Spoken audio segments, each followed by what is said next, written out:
Recently, I was thrown out of a venue that was in a public high school. Now, this was a nighttime rental of an auditorium, so there weren't going to be any students around. But nevertheless, the Muslims raised a fuss, and they said, you know, Bill Warner, is a one-man hate group, so haters shouldn't be allowed to use the public taxpayer property, and so get him out. And I thought, well, this is an interesting argument, that haters should not be allowed to use public property. And I thought to myself, well, if I'm a hater, could we not examine the doctrine of hate that's in Islam? Now, notice what I said here. I didn't say that Muslims are haters. What I said was the doctrine of Islam includes a hidden doctrine of hate. And these are objective standards I'm going to be using. I'm not going to be pointing my finger at anybody. I'm going to be talking about words on paper, doctrine. Now, before we can examine this hidden doctrine of hate, we have to examine what Islam is. Real quickly, Islam is the Sunnah Muhammad and the Quran. And the Quran, there are two Qurans. An early Quran, which is religious, written in Mecca, and then a later Quran, which deals with jihad and politics and is written in Medina. They're two very different books. Now, by the way, they all come in the same binding, so you can't go out and buy the Quran of Mecca. Then we have not only two Qurans, but we have two Muhammads. The first Muhammad is the preacher of Islam, a religious man who preached the religion of Islam for 13 years in Mecca and got 150 Arabs to become Muslims. He went to Medina, where he became a politician and a jihadist, and when he died, every Arab was a Muslim. So we have two Muhammads, religious leader and another Muhammad who's a political jihadist leader. Now what this means is that there are two Islams, which means that Islam is dualistic. That is, it has a public piety and then it has a hidden doctrine of hate. Let me give you an example of what I mean here. The public piety is that Jews are people of the book and they're protected and honored, that the Quran includes their prophets, and they're wonderful people according to Islam.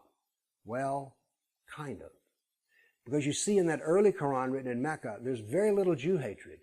But in the Quran written in Medina, 17% of that Quran in Medina is about Jew hatred. Then we come to the Sirah, the biography of Muhammad. About 12% of it is Jew hatred. The Hadith, nearly 9% is Jew hatred. If you take the overall Quran, Sirah, Hadith, the trilogy, and you find out that Jew hatred is about 9% of the total text. Why is this important? Well, Mein Kampf, truly the gold standard of Jew hatred, is only about 7% Jew hatred. So Islamic doctrine contains more Jew hatred than Mein Kampf. Let me give you an example by reading you a Hadith and a Quran verse. 7:166. So when they, the Jews, exceeded the limits of what they were prohibited, we said to them, be you monkeys, despised and rejected. This verse is one of those that's popular for imams in the Middle East when they're hating Israel to call the Jews monkeys, apes, and also pigs in another verse. Then from the Sirah, the apostle of Allah said, kill any Jew who falls into your power. Hearing this, a Muslim fell upon a Jewish merchant who was a business associate and killed him. So the public piety is that Islam honors Jews, protects Jews, and they're people of the book. But the hidden hate is that Muhammad killed, enslaved, tortured, and exiled every Jew who was in Arabia, or subjugated them as dhimmis. So here we have the public piety and the secret doctrine of hate. Now let's turn to the Christians. The public piety is, Muslims honor Jesus, whom they call Isa, in the Quran. Why, the name Isa appears more times in the Quran than Muhammad. You see, Christians are people of the book and we honor them. Let's take a closer look at that. That's the public piety. But let's look at the hidden doctrine of hate. Surah 9:29. Make war on those who have received the scriptures, Jews and Christians, but do not believe in Allah or the last day, not Muslims. They will not forbid what Allah and His Messenger have forbidden. They don't follow the Sharia. The Christians and the Jews do not follow the religion of truth, Islam, until they submit and pay the poll tax, the jizya, and they are humiliated. That is part of the hidden doctrine of hate. But it goes further than that. Muhammad's last year of his career as jihadist was spent in killing Christians. Let's be blunt. Muhammad was a Christian killer. His last two battles at Mu'tah and Tabuk were against Christians. He had to leave Arabia to go to Syria to do this. So the public piety is, oh, we honor Jesus, and let's talk a little bit about the Jesus of the Quran, because you see, he's not part of the Trinity, he is not divine, he's a prophet of Allah, he did not die, he was not crucified, and he was not resurrected. That's not Jesus according to the Gospels. That's Jesus according to the Quran, and they're two completely different people.